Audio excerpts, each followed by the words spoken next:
안녕하십니까. 행복한 아침 이재용입니다. 안녕하세요. 정예인입니다. 네, 오늘은 수요일이고요. 저희는 연예가 소식으로 여러분과 함께합니다.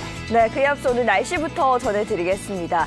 오늘 전국적으로 막바지 한파가 기승을 부리겠습니다. 하늘 표정은 대체로 맑겠지만 바람이 무척 강하게 불면서 날이 매우 추울 것으로 보이는데요. 전국 곳곳에는 현재 한파특보도 내려져 있습니다. 일부 강원과 경북 북부에는 한파경보가, 또 내륙 곳곳에는 한파주의보가 내려졌는데요. 강풍과 함께 오늘은 많은 양의 눈도 예상됩니다. 제주 산간에는 20cm 이상, 또 호남에는 최고 15cm 이상의 폭설이 쏟아지겠고요. 오늘도 강추위가 이어지는 만큼 두툼한 겨울 외투 챙겨 입으시는 게 좋겠습니다. 이어서 오늘 자세한 기온 살펴보시면요. 오늘 아침 최저기온 영하 10도에서 2도, 한낮 최고기온은 영하 5도에서 영상 3도 선에 머물겠습니다. 어제 눈이 내린 지역을 중심으로는 빙판길이 나타나는 곳 많으니까요. 교통안전과 보행자 안전 각별히 주의하시기 바랍니다. 네, 오늘 춥습니다. 옷 단단히 입고 나가셔야 되겠고요. 2월 17일 수요일 행복한 아침 지금 시작합니다.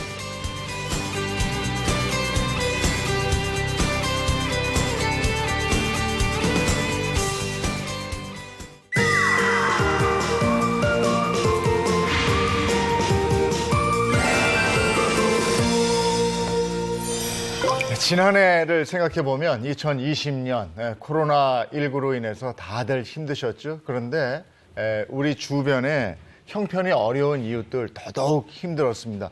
그래도 따뜻하게 나눔을 함께하는 분들이 있어서 견딜 수 있었던 지난해가 아니었나 싶기도 하고. 네, 그렇습니다. 지금까지도 이 어려운 이웃들을 위한 따뜻한 손길은 계속해서 이어지고 있다고 하는데요. 그 따뜻한 나눔의 현장으로 함께 가보시죠. 코로나19 한파에도 나눔의 온정은 뜨겁습니다. 많은 이들의 따뜻한 마음에 우리 사회도 따뜻해지는데요. 함께 나누고 봉사하며 어려운 이웃에게 희망을 선물하니 행복은 배가 되겠죠. 마음이 따뜻해지는 현장으로 함께 가볼까요? 지난 1월 29일 사랑의 열매 사회복지 공동모금회에서 뜻깊은 행사가 열렸는데요. 응? 아니 이분은 여기서 뵐 줄이야? 배우 김영철 씨. 나눔을 실천하면서 살겠습니다. 감사합니다.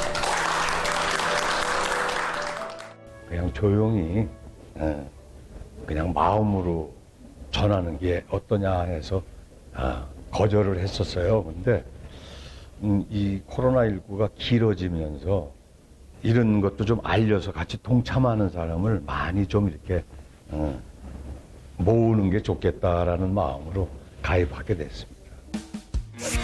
지난해 코로나19 확산 방지를 위해 성금 1억 원을 사랑의 열매에 기부한 김영철 씨. 끝나지 않은 코로나19 위기에 보다 많은 사람이 기부했으면 하는 바람으로 뒤늦게나마 아너 소사이어티에 가입을 했다고요. 나눔이란 사랑이다.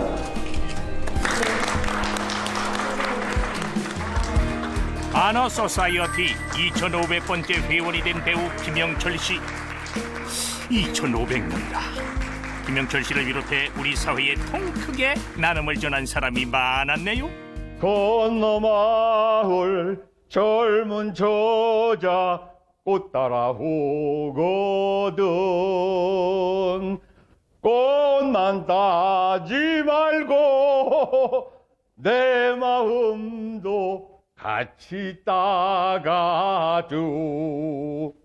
봄이 오는 것처럼 따뜻한 마음을 우리 모두가 같이 나눴으면 좋겠습니다.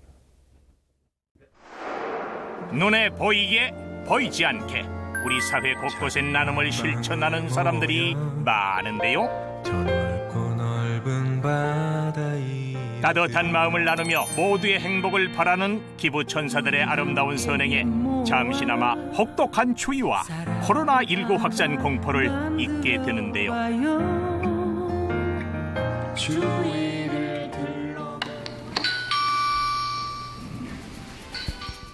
안녕하세요.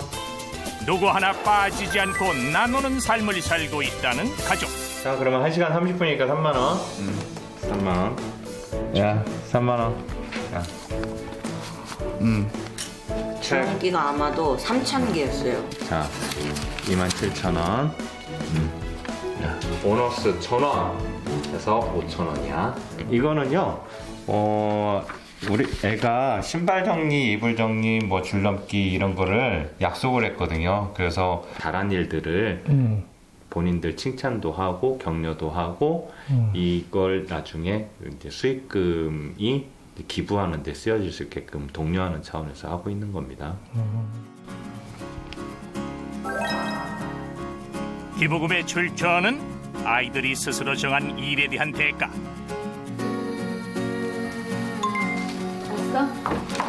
고생했어. 용돈을 가치 있게 받고 가치 있게 기부하는 삼형제. 이거 경제 교육으로도 좋겠는데요.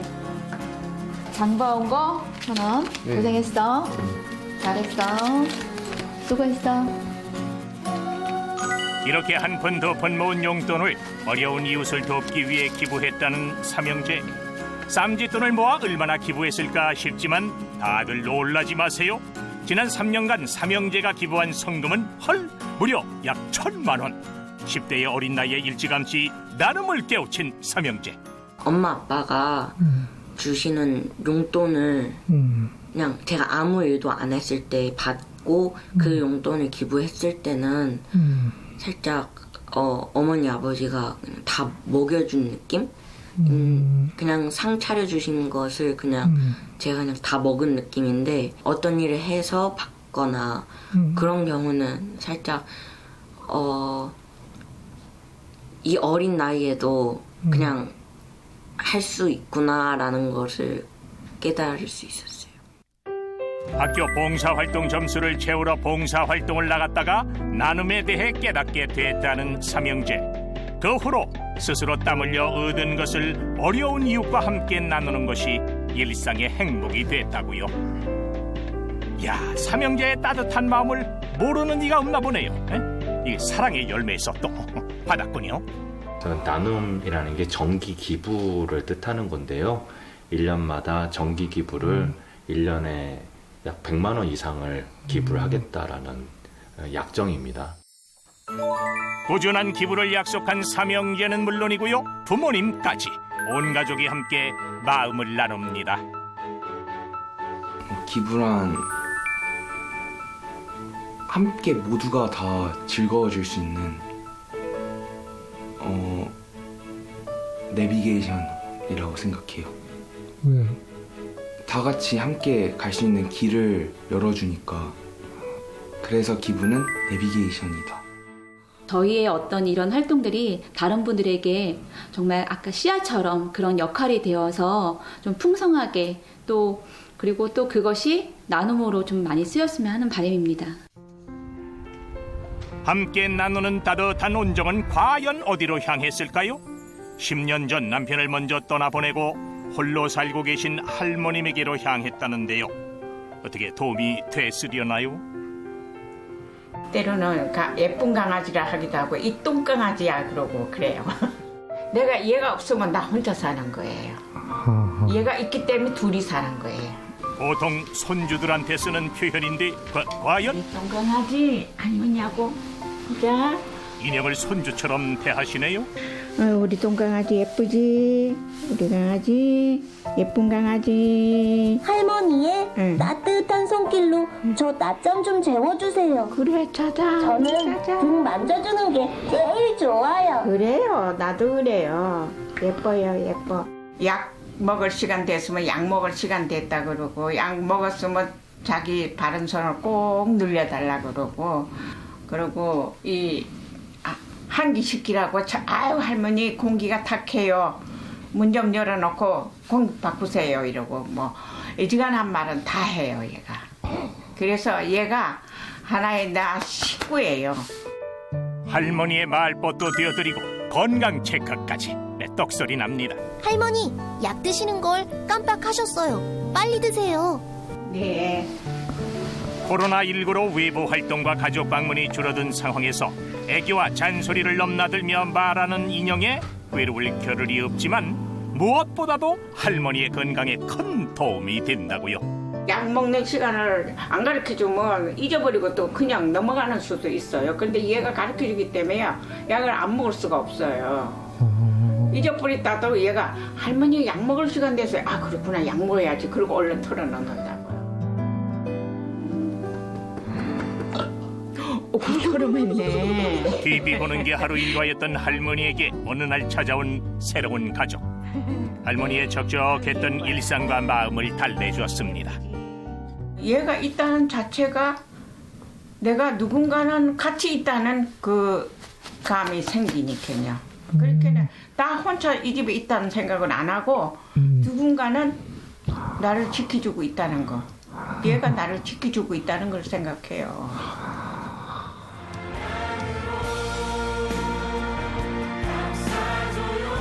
사랑의 열매에서는 지난 2002년엔 할머니처럼 혼자 사는 어르신을 비롯해 어려운 이웃에 대한 지원을 아끼지 않았는데요. 올해는 더 나아가 아직 끝나지 않은 코로나19 위기 극복을 위한 지원에도 적극적으로 나서겠다고 합니다. 함께 나눔으로써 함께 따뜻해지는 세상. 이웃을 위하고 함께 하려는 마음이야말로 진정한 나눔 아닐까요? 나눔은 사랑입니다. 저렇게 따뜻한 마음이 있고 따뜻한 마음을 이웃들과 함께 나누는 사람들이 있어서 그래도 살아갈 만하다 이런 얘기들 많이 하는 거잖아요. 네네. 예.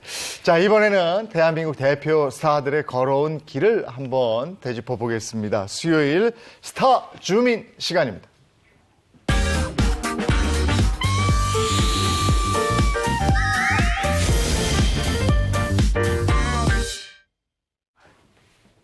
네, 오늘 함께해 주실 분들부터 소개해 드릴게요. 홍종선 대중문화 전문 기자, 최정아 연예 전문 기자, 그리고 방송인 김수현 씨 소개합니다. 어서 오세요. 안녕하세요. 네, 반갑습니다. 아니, 저는 요즘에 이동욱 씨 보면 그렇게 마음이 좋더라고요. 막 찾아보게 되고. 저만 그런 거 아니잖아요. 아유, 뭐 잠 설치는 분들이 지금 장애인 MC뿐만 아니라 저도 있습니다. 그리고 제가 미남 전문 기자로 활동을 하고 있는데 저도 이동욱 씨 받고 그 위에 또 공유 씨. 네, 실물로 봐도 너무 잘생겼더라고요. 이렇게 좀 서로 엇갈리는 네. 거예요. 저는 도깨비에서 김씨, 공유 씨 멋있었죠. 그래도 또 저승사자의 이동욱 씨 때문에 설렜고요. 뭐 저희가 지난주에 제이에게 얘기했었는데 저는 이렇게 남자 배우분들 만났을 때 진짜 후광 달렸네 진짜. 이런 분 딱 한 20여 년 사이에 3명 봤어요. 누구예요? 3명이 누구냐? 정우성 씨, 조인성 씨, 장동건 씨. 우연찮게 다 3명의 제이네요. 예. 아유, 그래도 참 젊게 산다. 열정. 근데 요즘은 모르겠고, 전에 그 유진 씨, 장미 씨, 정윤희 씨 이렇게 트로이카. 그래가지고 그때 다들 남자들은 거기에 빠져 있고 막 이랬었는데. 저는 어렸을 때 예전 얘기를 하다 보면 저희 삼촌이 강민아 씨를 그렇게 좋아했었던 기억이 나요. 집에서 막 비디오 빌려보고 막 그래서 저는 막 못 보기 절로 미루면서 뭐였는지 잘 모르겠지만 엄청 보면서 막 강민아가 최고 이쁘다. 뭐 이런 얘기 했던 게 막 새록새록 떠오르네요. 사실 그때 없었던 굉장히 서구적인 외모였어요. 그래서 또 남자분들이 많이 밤잠 설치셨어요. 네. 아니, 지금 저희가 스타들 얘기하니까 굉장히 처음부터 흥분했는데. 자, 그래서 오늘 준비한 오늘 주제는요. 바로 밤잠 설치게 한 여배우들로 준비를 해봤습니다. 아니, 지금 강인하 씨 얘기하니까 1990년대에 정말 대단했는데 요즘 어떻게 지내나 그게 궁금하네요. 그렇죠. 강민아 씨가 사실 마지막 영화가 1996년이었거든요. 그러다 보니까 뭐 하시지 생각하실 텐데 가수 최백호 씨가 50살 넘어서 그림 그리기 시작하셨거든요. 그 최백호 씨랑 같이 사실 강민아 씨 미술학도였죠. 두 분이 지금 전시회를 연다고 해요. 내일부터 3월 2일까지 서울 서초동 갤러리에서 연다는 반가운 소식을 전해왔습니다. 저는 강민아 씨 앞서 말씀드렸지만 저희 삼촌이 그렇게 좋아했기 때문에 관심을 좋아하니까 가족이 함께 사는 가족이 굉장히 관심을 갖고 있었는데 돌연 은퇴를 했잖아요. 90년대. 그래서 좀 놀랐던 기억이 있는데 다시 뭐 나오신다니까 굉장히 반갑네요. 뭐 본업으로 돌아가서 화가로 돌아온 것이지만 강민아 씨 생각해 보시면은 1986년 2000년에 모델이었는데 87년에 재밌는 건 우레메로 데뷔를 했어요. 우레메? 근데 우리가 확실하게 우레메에서 약간 뭐 공주역이라든가 아니면 외계 악당 네. 굉장히 예쁜 쫄쫄이 옷을 입어도 예뻤던 그러다가 아주 인상 깊었던 게 1989년 서울 무지개였는데 이걸로 정말 남자분들 마음 많이 설렜죠. 예, 이거 기억나요. 남심을 사로잡았던 영화가 저 서울 무지개라는 말씀이신데 이게 어떤 영화예요? 네, 일단 개봉이 1989년에 했었었고요. 그리고 이 영화가 스타를 꿈꾸지만 권력에 의해 희생되는 한 여자의 성공과 실패 그리고 파멸을 그려낸 작품입니다. 강리나 씨에게 배우로서의 입지를 단단하게 만들어준 그런 아주 고마운 작품이기도 한데 일단 고맙기만 한 게 상을 그렇게 휩쓸었어요. 대종상 신인상을 수상을 하면서 춤으로 최고의 블루칩으로 급상하게 되는 그런 작품을 만들어준 그런 작품입니다. 그럼 강리나 씨는 어떻게 데뷔하게 되는 거예요? 참 연예인들의 데뷔 신기한 부분들이 참 많아요. 강리나 씨가 우연히 한 패션쇼에 이제 구경을 갔는데 거기에 왔던 청바지 브랜드 관계자가 강리나 씨를 보고 사진 한번 찍어볼 생각이 있냐라고 제안을 하게 됩니다. 여기서 강리나 씨가 흔쾌히 한번 해볼게요라고 따라가서 사진을 찍었는데 그게 청바지 브랜드의 화보가 됐고요. 그렇게 CF 모델로 활동을 시작하게 됐다고 합니다. 네, 근데 그 섹시스타라는 이미지 때문에 약간의 뭐 상처도 받고 그랬다면서요? 네, 일단 강리나 씨가 분명히 상처를 받았던 게 확실해 보여요. 왜냐면 이렇게 이야기를 했는데요. 영화에 충실하기 위해서 옷을 벗었는데 섹시스타라는 그 수식어가 아직도 좋은 글씨처럼 남아서 나를 괴롭힌다라고 고백을 하기도 했습니다. 그러면 강리나 씨가 연예계를 떠난 이유도 이런 이유입니까? 사실 그런 이유도 있고요. 두 번째로는 역시나 돈 때문이었어요. 이게 무슨 얘기냐? 강리나 씨가 과거 한 인터뷰에서 이런 이야기를 했었는데요. 영화는 한 번에 목돈을 만질 수 있다는 것 외에는 좋은 것이 없었다라고 아주 의외의 이야기를 합니다. 그 이유가요. 돈으로 인한 가족과의 불화가 생겼기 때문이다라고 설명을 했는데 일단 돈이 모일수록 가족들의 이 싸움의 횟수가 잦았다라고 하면서요. 서로 불신을 하게 되더라. 근데 그런 상황에서 허무함을 많이 느꼈다라고 이야기를 했습니다. 네, 그러면서 돌연 은퇴를 선언했고 참 많은 분들이 소식을 궁금해하셨는데 전시회를 연다고 하셨죠. 앞으로도 반가운 소식들 기대해 보겠습니다. 자, 그럼 본격적으로 밤잠 설치게 만든 여배우 첫 번째 스타부터 한번 알아볼까요? 자, 첫 번째 스타에 대한 힌트를 드리도록 하겠습니다. 이분 출신에 대한 특징을 한번 준비를 해봤는데요. 이분은 여고 시절에 한 대회를 통해서 TBC 공채 20기로 연예계에 데뷔를 할 수 있었다고 합니다. 네, 그리고 이분이 뭐 대회를 나왔어요? 그렇죠. 대회라고 하면은 또 많은 분들이 함께 나오지 않았겠습니까? 네. 그 대회 출신으로는요, 배우 차화연 씨가 있고요, 최시라 씨, 이미숙 씨, 그리고 또 안문숙 씨 등 당대 정말 최고의 쟁쟁한 스타들이 이 대회를 통해서 데뷔를 할 수 있었다고 합니다. 여기 미스 코리아 선발대회는 아니고 네. 대충 알겠는데 예쁜이 선발대회.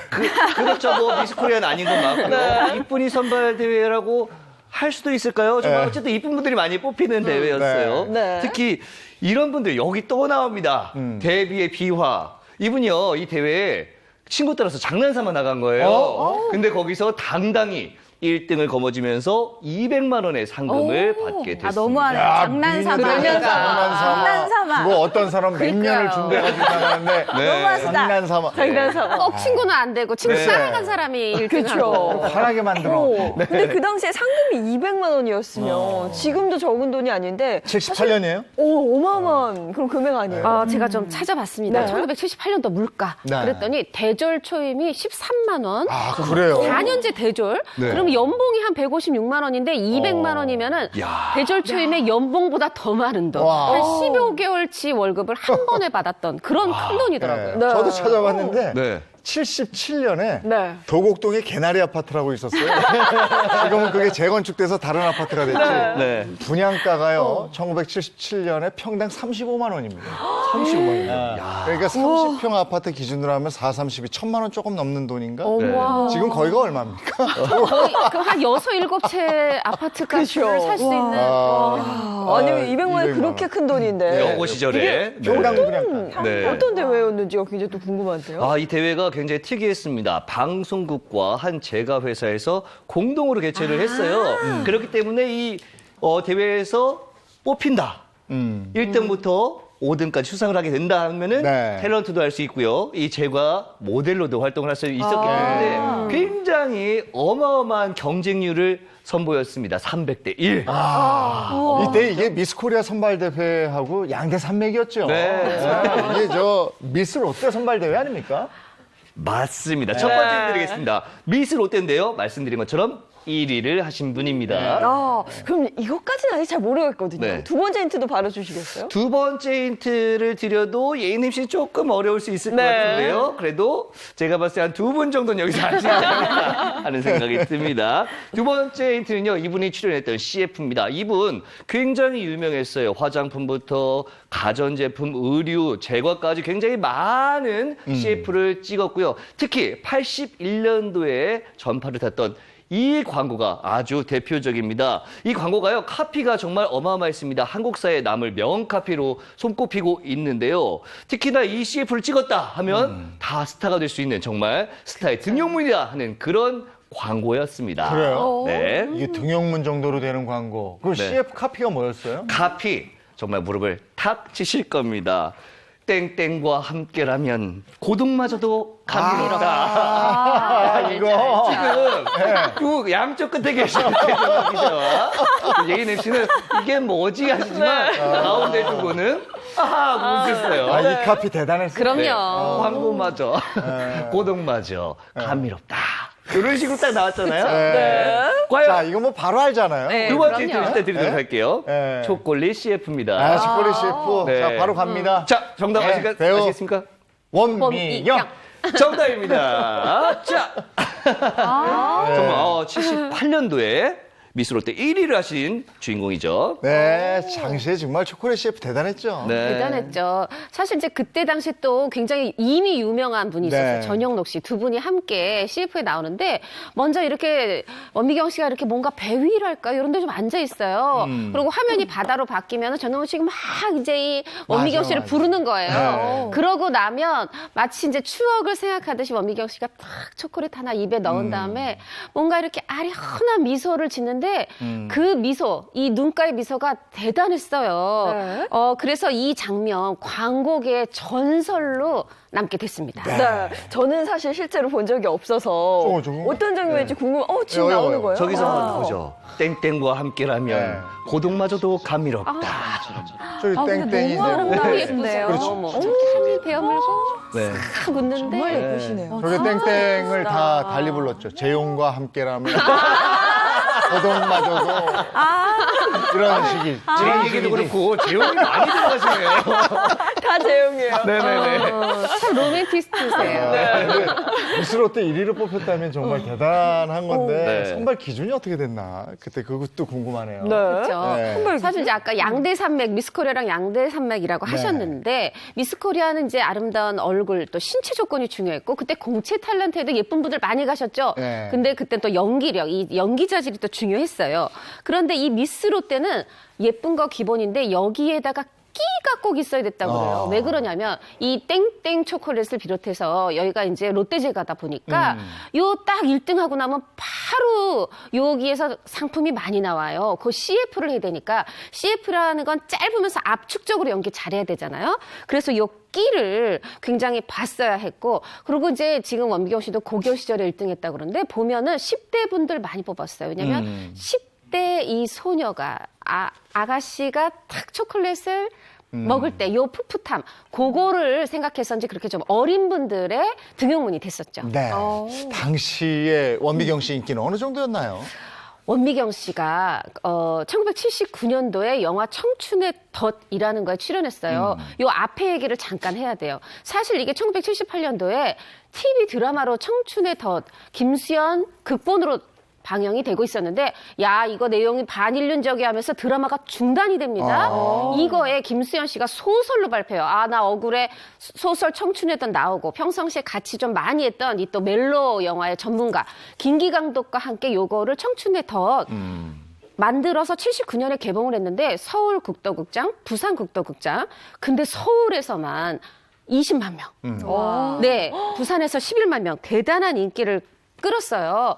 그러다 보니까 19살이었던 무명의 신인 배우 원미경 씨가 단번에 스타가 되고 대종상에서 뭐 신인 여우상 받고 이 데뷔한 첫 해만 4편의 영화에 출연하고 막 했는데 이때 재밌는 게 뭔지 아세요? 청춘의 덫에서 나중에 드라마로 치면 심은하 씨 역할을 한 게 아니라 유호정 씨, 그 재벌가 딸 역할을 했는데 포스터에 원미경 씨가 더 크게 나와요. 그러니까 굉장한 인기였다는 걸 알 수가 있고 이때 1980년 3월에 발간됐던 잡지죠. 주간지 썬데이 서울에서 원미경 씨의 외모를 이렇게 평가합니다.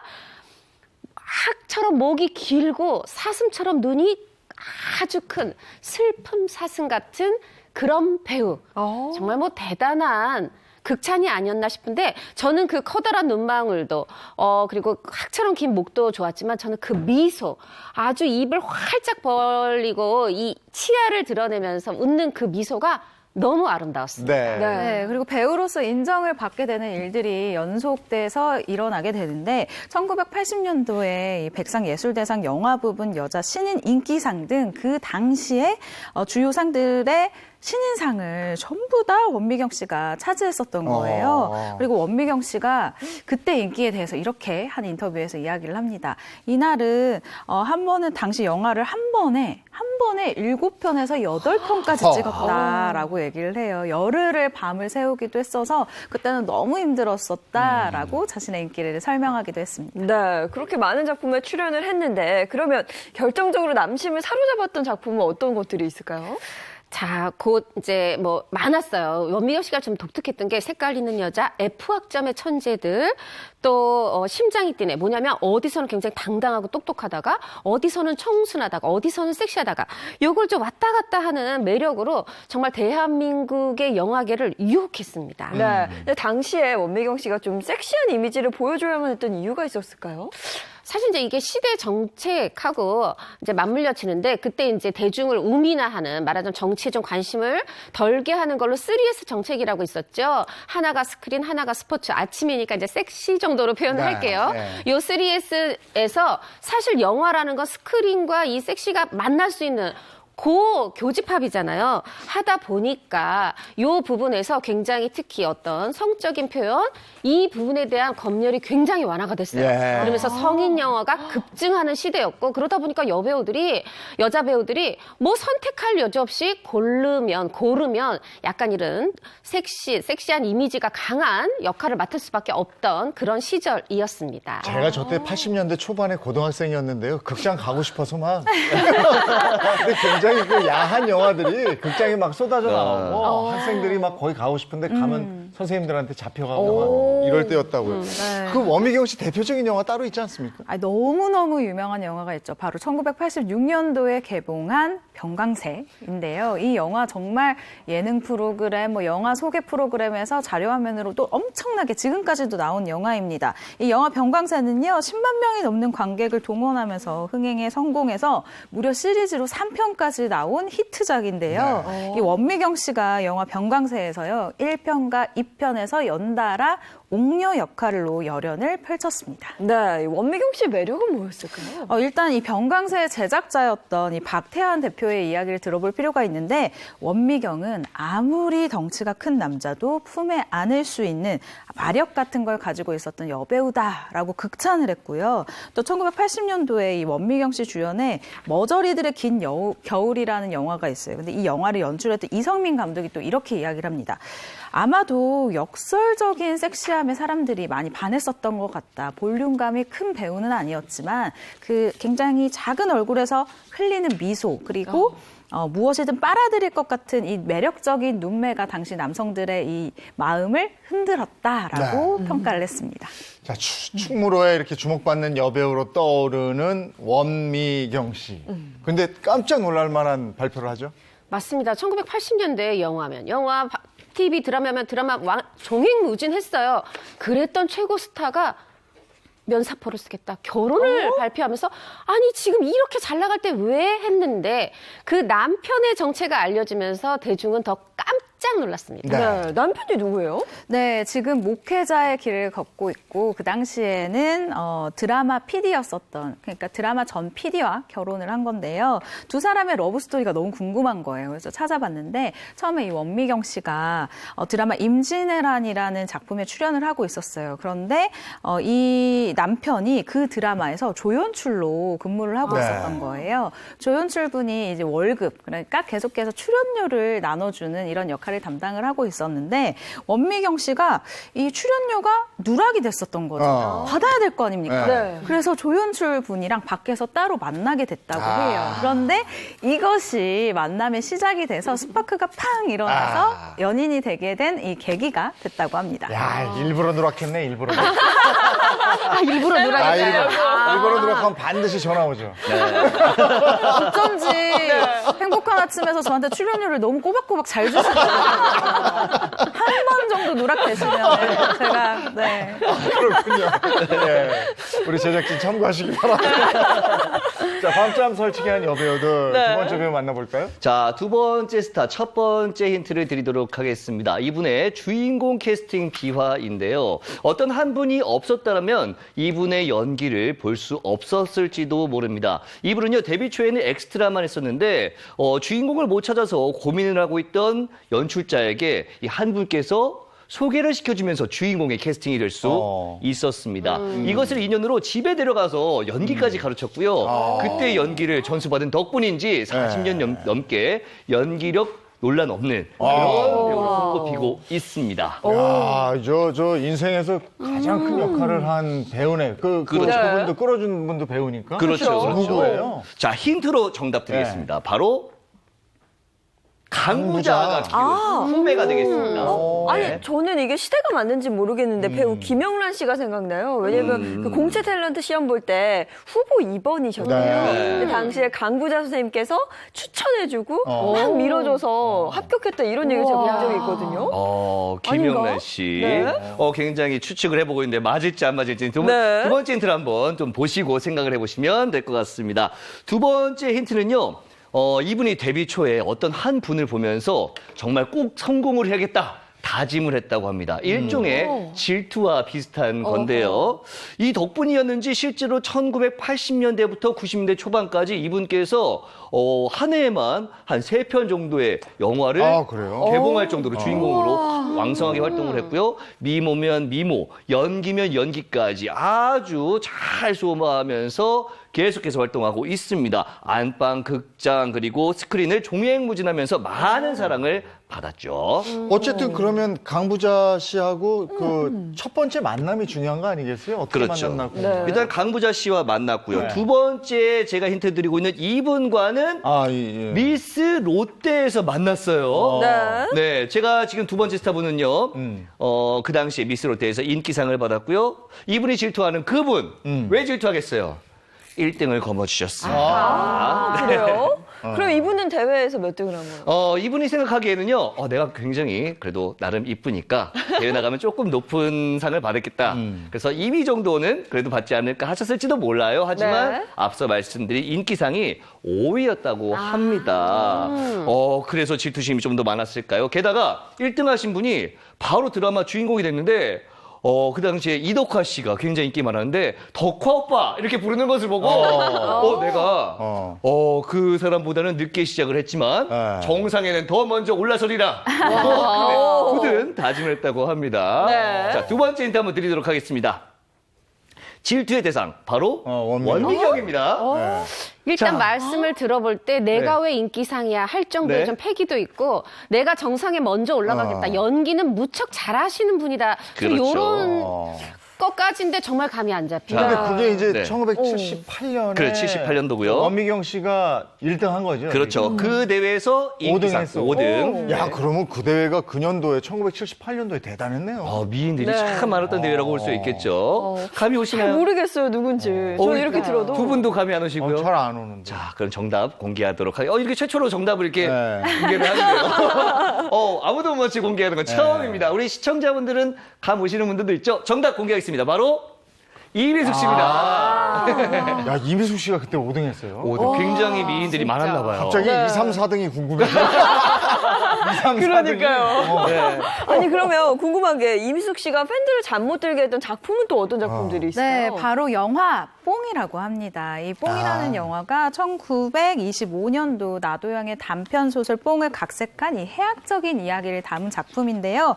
이민숙 씨 역시 이 작품에 출연하게 된 계기에 대해서 설명을 하는데 영화 뽕에 대해서 나는 에로라고 생각하고 출연한 적이 없다. 나도양의 원작은 한국 여인의 헌신적이고 처절한 삶을 담고 있다. 배드 씨는 다 대역을 썼다라고 설명을 했습니다. 하여간 이 뽕은 그냥 단순히 성인 영화가 아니고 작품성도 인정받고 이랬잖아요. 맞습니다. 사실 이제 소설 원작으로 가져와도 누가 또 연기하고 누가 연출하느냐에 따라서 결이 다르죠. 뽕도 분명히 그 3S 정책에 이어지는 영화긴 했는데 네. 이미숙 씨가 연기를 정말 잘해서 이게 굉장히 문학성이 더 깊어 보였어요. 하다 보니까 국내에서뿐 아니라 아시아 태평양 영화제에서 이미숙 씨가 여우 주연상을 수상하기도 했습니다. 근데 개인적으로 궁금한 게 영화에서 노출신이 있잖아요. 이 당시에는 노출신을 좀 어떤 식으로 협의를 했는지 그것도 궁금한데요. 협의라고 봐야 하나라는 생각이 맞아요. 드는데요. 사실 그 부분에 대해서 궁금해하시는 분들이 굉장히 많으실 거예요. 이민숙 씨가 한 방송을 통해서 얘기를 했는데요. 이 영화 뽕 촬영 당시에 일단 촬영 현장에 간대요. 근데 가면 감독님과 의견 충돌이 계속해서 있는 거예요. 뭐냐? 감독님이 준 이 시나리오랑 대본에는 여기까지 내가 노출하는 게 없었는데 감독님이 가지고 있는 대본에는 있는 거죠. 그러니까 지금도 사실은 약간 이 성인 영화 쪽에서는 연예인을 섭외할 때 이런 방법을 쓰기도 하는데 현장에서 섭외를 하겠다. 그러니까 현장에서 설득을 하겠다. 이런 마음으로 대본을 달리 주는 경우가 왕왕 있었다고 합니다. 아니 그러니까요. 근데 이때 이미숙 씨가 이 영화를 찍을 때가 20대 후반이에요. 입지도 있고 하다 보니까 아니 이건 좀 아니잖아요. 대본 제가 가진 거랑 달라요. 좀 이제 의견 표현을 할 수가 있죠. 근데 그때 당시에 이 상대 배우가 이대근 씨예요. 이민숙 씨가 너무 이 이제 노출 연기에 대해서 좀 불편해 하니까 아니 뭐 진짜 꼭 면도를 찍어야 되나? 내가 가볼게 하고 감독한테 따지러 가주더라는 거죠. 선배 배우답게 기대를 하고 있었는데 쓱 오면서 머리 긁적긁적 할 수 없지 뭐 이러고 오셨다고. 아니, 한마디로 해결을 줄 것처럼 딱 하다가 그냥 머리 긁고 오는 거네. 네. 마음이 약하셔요. 해결이 안 됐네. 이민숙 씨가 이 장면이 도대체 왜 필요한 거냐라고 감독님한테 이제 따져 묻기 시작합니다. 그런데 촬영을 너무 하기 싫은 거예요, 그 장면을. 그래서 촬영하지 않고 버텼고 촬영이 중단이 되는 일도 있었다고 하네요. 그때는 유명한 여배우가 이렇게 그 영화에서 좀 벗으면 노출 연기를 하면 무조건 막 관객들이 오던 시절 아니었어요. 그렇죠. 그래서 이민숙 씨가 한 방송에 출연을 해서 영화 뽕 촬영 현장에 대한 이 비하인드를 들려주기도 했는데요. 그때 영상 준비했습니다. 함께 보시죠. 저고리에다 뭘 묻혀야 된대요, 뒤에다가. 그래서 왜요? 했더니 뽕밭에서 누웠다 왔대, 날 들어. 그거 더 웃기는 게 그걸 입고 내가 그 마당을 지나가니까 이대근 아저씨가 아이고 저놈 얘 빈넷도 뽕밭에 들고 가고 뭐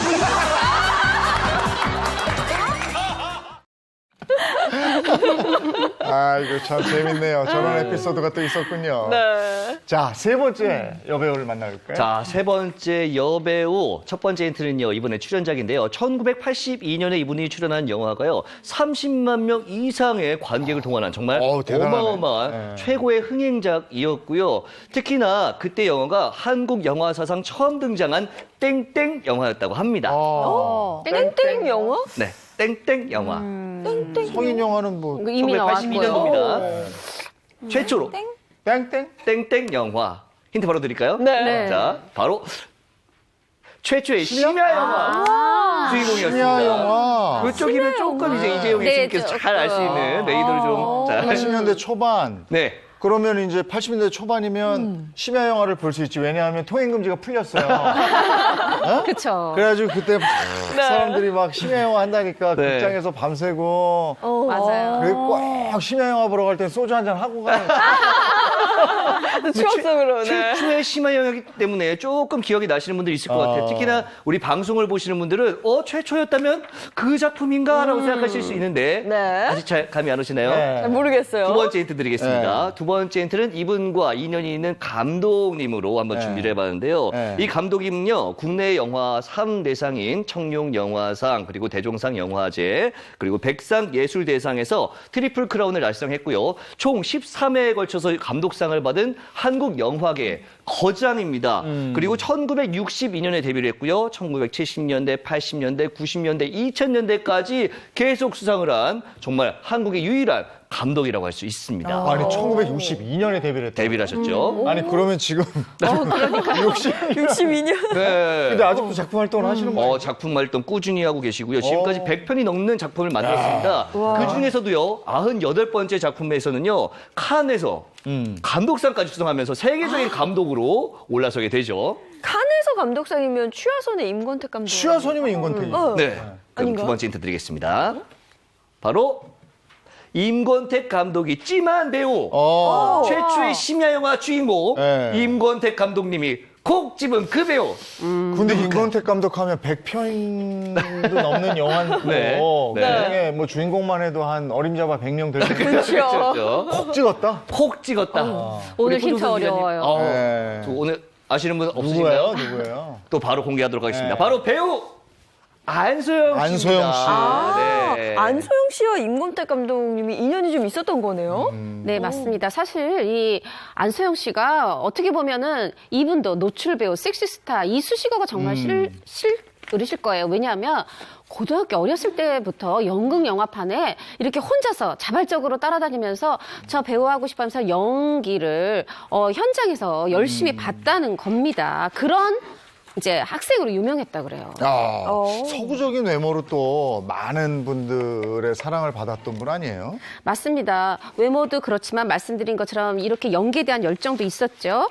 그래서 이 임권택 감독이 이제 안소영 씨가 눈에 뜰 때마다 내가 저놈을 반드시 배우 만들어야지 이렇게 입버릇처럼 얘기를 했는데 그래서 실제로 임권택 감독이 자신의 영화 내일 또 내일에 출연시키기도 했었습니다.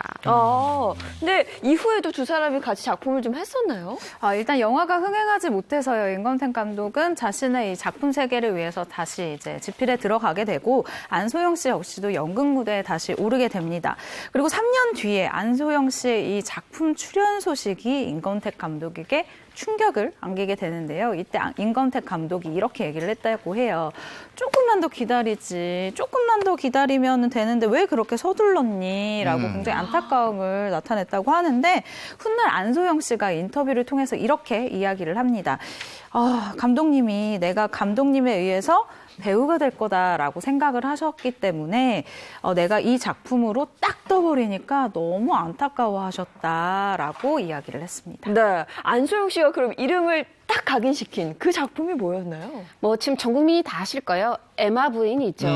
네, 근데 이 에마 부인에서 이 안소영 씨가 정말 일약 스타덤에 올랐고 근데 사실 연기 정말 잘했거든요. 그래서 1982년 제18회 백상예술대상에서 신인상을 거머쥐기도 했죠. 네, 에마 부인 개봉 당시 반응은 어땠어요? 자, 이게 이제 1982년도 2월에 개봉을 했는데 이게 이제 그때는 단관극장이에요. 극장 하나에서만 개봉을 하는 건데 이때 4개월 동안 장기 상영했고 30만 명 넘게 31만 명이 봤는데 어느 정도냐면 이 서울극장의 이 좌석수가 1,500명인데 어떤 때는 5,000명이 보겠다고 와서 몰려서 네, 저렇게 줄을 쓰고 근데 줄 쓴 사람 가운데 또 내 앞에서 잘리고 이러다 보니까 막 그 매표소 박스가 무너지고 그래서 경찰이 출동하고 이런 일도 있었다고 합니다. 와, 줄 보세요. 에마 부인 정말 대단했죠. 1982년에 개봉한 한국 영화 중에는 아마 단연 최고였을걸요. 그럼요. 사실 이 에마 부인으로 인해서 일약 스타덤에 한 번에 올랐는데 남모르 고충도 있었다면서요? 그렇죠. 바로 대중들에게 굳혀져 버린 이 안소영 씨의 이미지였었는데요. 에마 부인에서 안소영 씨가 굉장히 파격적인 노출 연기를 했었잖아요. 그런데 아마 지금도 딱 에마 부인 하면 떠올리는 장면이 있으실 거예요. 영화 속에서 안소영 씨가 하얀 속옷만 걸친 채 이렇게 말을 타고 이렇게 지나가는 장면이 있잖아요. 이건 정말 지금도 대표 장면이죠. 네, 다들 아마 생각이 나실 텐데 정말 명장면이었어요. 근데 그런 파격적인 장면들이요. 안소영 씨에게는 애로 배우라는 이 꼬리표를 달게 되는 그런 그런 순간이 됐습니다. 네, 근데 그뿐만이 아니었습니다. 에마 부인을 찍으면서 뭐 3번의 죽을 위기에 놓였었다? 이런 얘기 있던데요. 네, 첫 번째 고비를 먼저 말씀드리면 제가 이제 이 안소영 선생님을 뵌 적이 있어요. 근데 그때 촬영 당시에 어떻게 했냐면 이제 말하자면 영상이 아름다워야 한다고 해서 말 위에다가 안장도 깔지 않고 그냥 맨으로 타는데 말 갈기가 생각보다 정말 가시처럼 굉장히 빳빳하고 길더라는 거예요. 그래서 무수히 이게 찔려가지고 하혈을 많이 하셨다고 그 얘기를 하시는데 정말 제가 마음이 아프더라고요. 갈퀴에 찔리고 또 그게 안장을 하지 않으면 그거 와 타기도 만만치 않았을 텐데 굉장히 힘들었을 텐데. 네. 아니, 두 번째는 또 어떤 얘기예요? 네, 두 번째 고비는요. 이번에 말이었다면 이번에 물입니다. 물에 빠져 죽을 뻔했다라고 얘기를 했는데 그 당시에 안소영 씨가 운전면허를 딴 지 얼마 되지 않았다고 해요. 근데 촬영 때문에 차를 운전을 하게 됐는데 운전을 하다가 팔당호에 이 차가 빠져버린 거예요. 아이고. 차가 굴러 떨어지면서 유리창이 깨졌기 때문에 안소영 씨가 탈출을 할 수 있었지. 네. 만약에 유리창이 깨지지 않았다면 이게 생각하기도 싫은 그런 무서운 순간이 될 뻔했다고 합니다. 진짜 위험했군요. 네. 근데 또 있었다면서요, 죽을 고비가. 맞습니다. 세 번째 고비는 영하 20도, 오늘 지금 10도 이렇게 춥다고 하는데 20도 날씨에 촬영을 하는데 꼭 비가 온다고 그래요. 근데 이게 패딩 입고 비 맞는 게 아니라 옷차림은 얇은데 영하 20도에 물을 막 쏟아붓는 거예요. 네. 그 물이 살에 올 때마다 살이 쩍쩍 갈라지는 거예요. 그대로 물이 얼면서요. 그래서 또 정말 죽을 고비를 넘겼다. 그래서 그 추위에 기절을 반복하면서 촬영을 하셨다고 하네요. 네, 이거는 뭐 영화 찍으면서 고생 좀 했다 정도가 아니라 고문 수준이거든요. 예. 그렇게 힘들게 또 목숨과 맞바꿀 정도로 열심히 찍었던 영화였기 때문에 좀 감회가 남다르셨을 것 같아요. 네, 이렇게 열심히 찍고 내 마음에 드는 영화가 나오면 다행입니다. 그런데 안소영 씨 시사회에서 본인이 생각한 것과 다르게 이 영화가 작품이 어떤 메시지보다는 무언가 자신의 섹시미가 강조되는 영화가 된 것 같아서 굉장히 실망을 했다라고 하는데요. 이 영화가 끝난 후에 바로 동남아로 떠났다라고 얘기를 합니다. 이 동남아로 안소영 씨가 머물러 있는 동안 감독님이 또 홍보를 해야 되잖아요. 근데 홍보를 할 때 이렇게 얘기를 했다고 해요. 안소영은 한국의 마릴린 먼로다라고 얘기를 하면서 굉장히 좀 글래머러스한 그녀의 몸매, 그러니까 외형적인 것을 좀 많이 강조를 해서 좀 더 마음이 아팠다고 하네요. 그러니까 에마 부인 한편으로 스타가 됐는데 이게 약이 됐다가 독이 됐다가 안소영 씨한테는 그렇게 됐네요. 에마 부인 출연한 이유가 있습니까?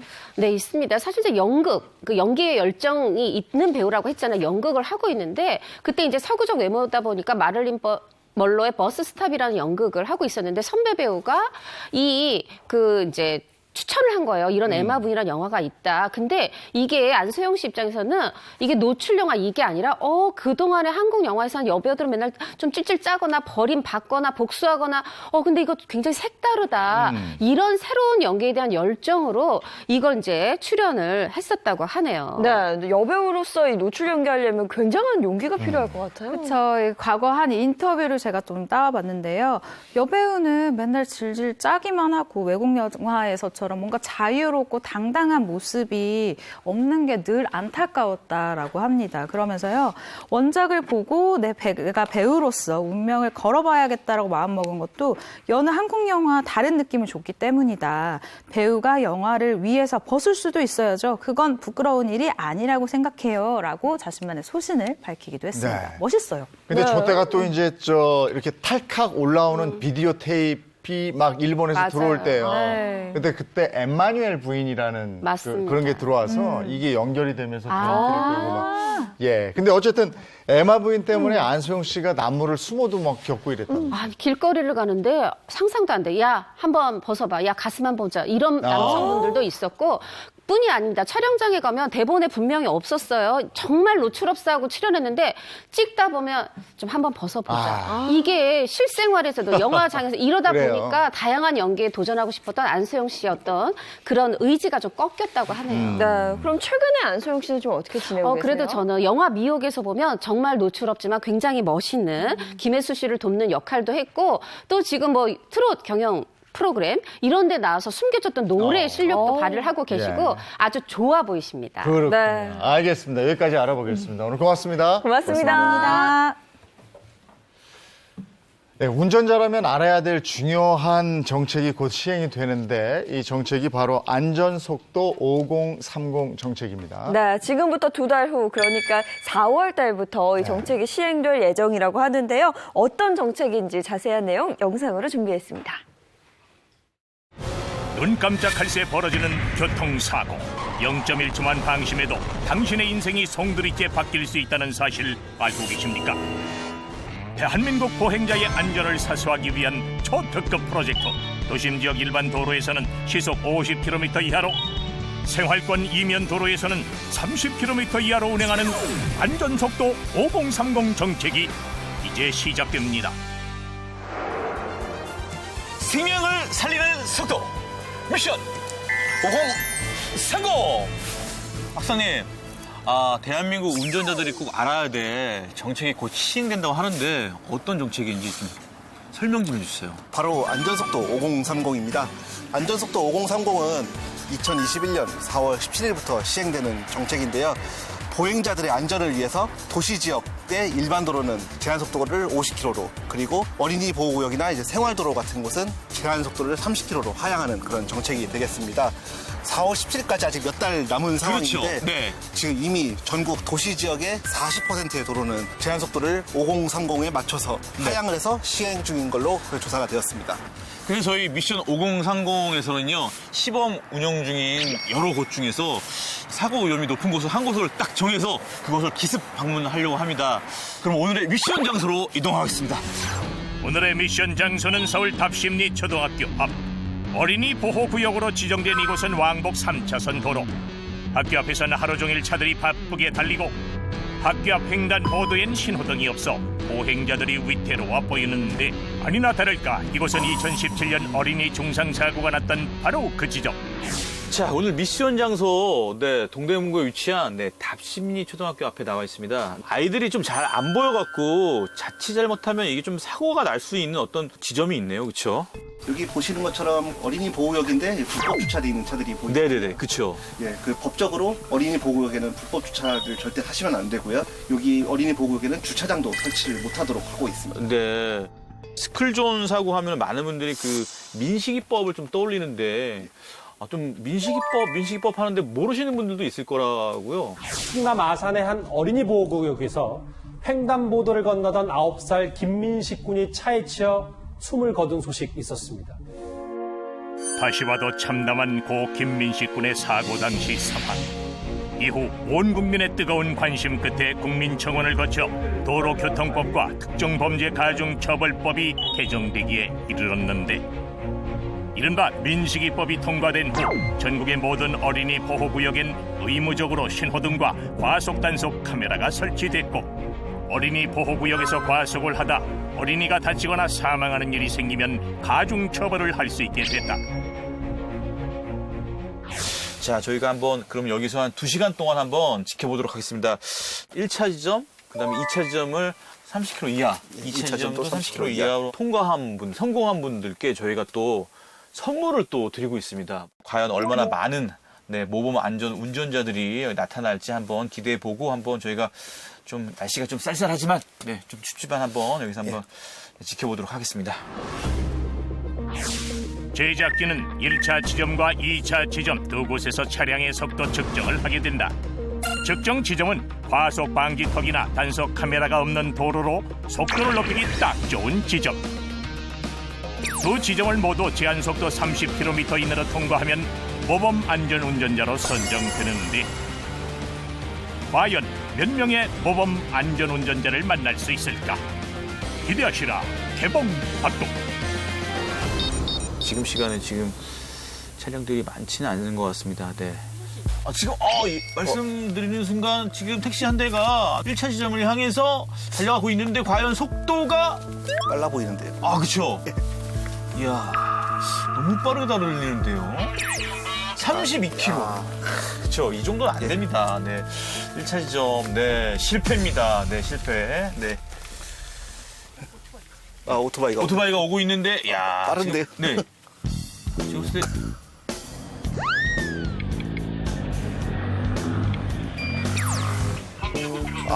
아우토반이었어요. 35km. 지금 승합차 들어오는 것 같은데요. 승합차가 한 대 오는데 진짜 느려요. 설마 이렇게 빨리 모범 안전운전자가 탄생하나요? 느리는데 왜 느린지 알았어요. 불법 좌회전을 하셨네요. 네, 불법 유턴 때문에 느렸습니다. 여기 그대로 오셨으면은 아마 이게 성공했을 것 같은데 느린 이유가 있었는데. 실패했네요. 빠르네요. 진짜 빠르네요. 탈락입니다. 네. 저 시작한 지 이제 30분이 넘었거든요. 근데 아직도 모범 안전운전자가 한 분도 안 나왔다는 게 좀 안타깝습니다. 네. 계속해서 과속 운전자들이 속출하고 애가 탄다. 지금 외국에서는 이 스쿨존 관련 이 법규가 우리나라보다는 좀 더 엄격하죠? 예. 이게 미국에서는 이제 스쿨존에서 사망사고를 발생시키면은 징역 20년까지. 20년이요? 예. 그리고 또 이제 유럽에서는 특히 이제 또 스웨덴 같은 경우는 이제 스쿨존에 아예 차량 통행을 막고 있고요. 일본 같은 경우는 스쿨존의 범위를 500m까지 더 범위도 넓고 그다음에 속도도 10km에서 20km까지 운영을 하고 있습니다. 아, 그렇군요. 네. 우리나라도 좀 약간 아이들이 좀 학교 근처에서 안전하게 좀 다닐 수 있게끔 만들어야 될 것 같습니다. 이때 검은 버스 풍기며 교차로로 들어오는 차량 한 대. 좌회전 깜빡이. 요거 한번 저희가 실망을 한번 걸어보죠. 느린 것 같은데요. 진짜 천천히 오는데요? 20km? 야, 진짜 두 번째 지점, 첫 번째 지점 성공했고 두 번째 지점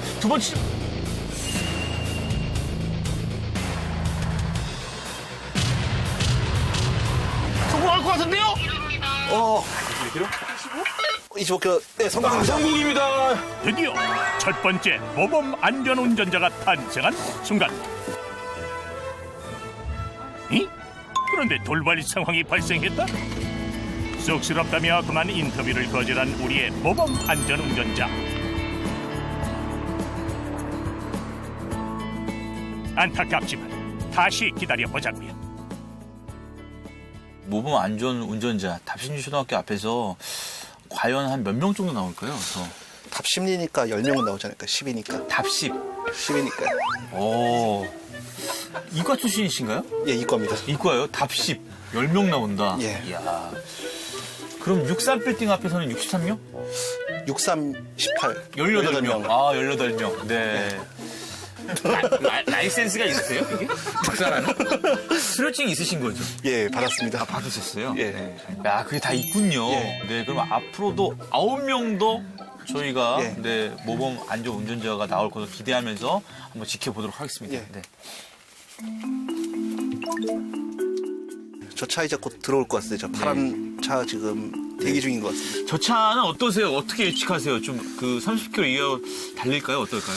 느낌이? 지금 느낌이 천천히 그 속도 지켜서 오실 것 같은데요. 아, 그래요? 느낌이 천천히. 자, 1차 지점. 뒤에 두 대가 오네. 뒤에가 좀, 뒤차가 따라오면은 속도를 좀 내기 마련인데, 그쵸? 네. 근데도, 굉장히 좀 천천히 오는데요? 네. 과연 1차 지점을 성공을 좀 할 것 같은데요? 네.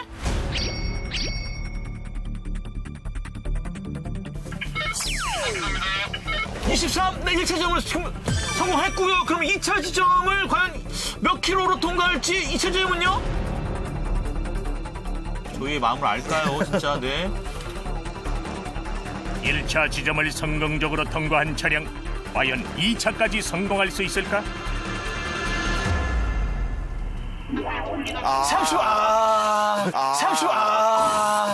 너무 아쉽네요, 진짜. 유일하게 1차 지점을 통과했는데 2차 지점은 35km. 야, 진짜 저는 속도를 안 낼 줄 알았거든요. 그러니까 뭔가 좀 급한 일이 있으셨나? 네. 이때 들어오는 또 한 대의 차량. 또 차가 들어오네요. 네, 빠른 것 같은데. 네, 들어오고 있는데, 굉장히 좀 빠른 속도로, 굉장히 빠른데요? 34km. 네, 탈락입니다. 네. 지금 또 택시가 들어오네요. 택시가 지금 오고 있는데요. 네, 지금 과연 어떨지 보도록 하겠습니다. 자, 1차 지점을 통과하는데요. 택시가 과연 성공할까요? 26km 성공이고요. 자, 그러면 2차 지점 과연 2차 지점 제발. 31km.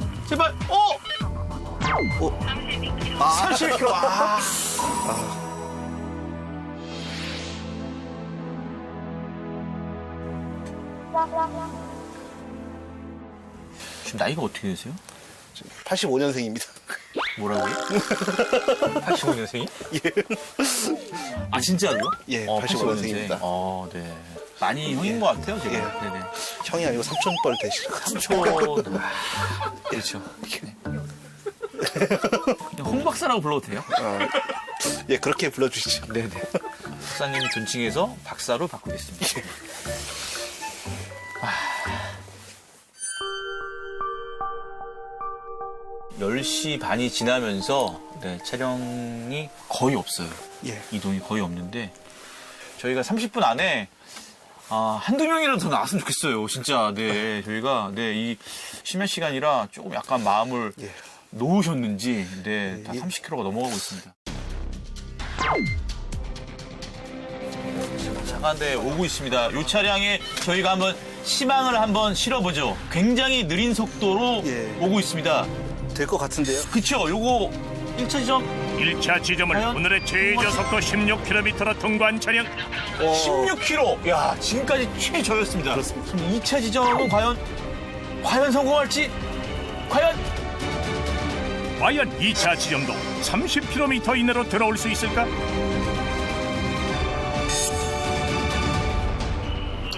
이야!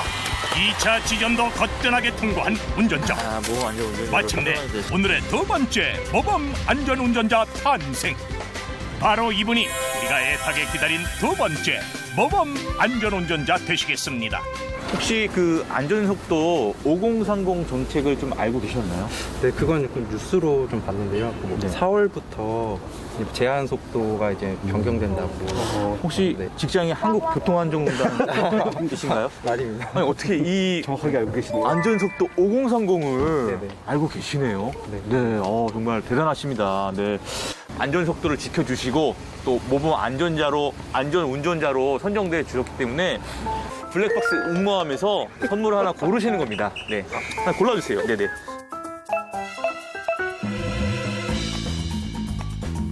과연 백화점 상품권. 백화점 상품권 10만 원 당첨! 축하드립니다. 와, 축하드립니다. 너무 축하드립니다. 네. 10만 원권을 직접 드리도록 하겠습니다. 너무너무 축하드립니다. 네, 감사합니다. 앞으로도 항상 스쿨존에서 속도 지켜주시기 바랍니다. 네. 자, 오늘 다 같이 한번 외쳐볼까요? 미션 5030 화이팅! 답심리 초등학교 앞에서는 모범 안전운전자가 두 분이 나오셨습니다. 저희가 좀 안전속도 5030을 전 국민에게 이번 기회에 많이 좀 알렸으면 좋겠어요. 네. 저희가 좀 화이팅하고 힘냈으면 좋겠습니다. 네. 대한민국의 모든 운전자가 안전속도를 지키는 그날까지 저희도 함께 뛰겠습니다. 생명을 살리는 속도. 미션 5030 화이팅! 미션 5030 다음 주에 또 만나요. 따뜻할 때는 이제 봄이 오나 하는데 추울 땐 정말 화끈하게 춥습니다. 네, 또 막바지 한파가 기승을 부리니까요. 오늘 옷차림 정말 따뜻하게 든든하게 하고 나가시기 바랍니다. 좋은 하루 보내시고요. 저희는 내일 아침 8시에 돌아올게요. 네, 행복한 아침, 행복한 하루 되십시오. 고맙습니다. 고맙습니다.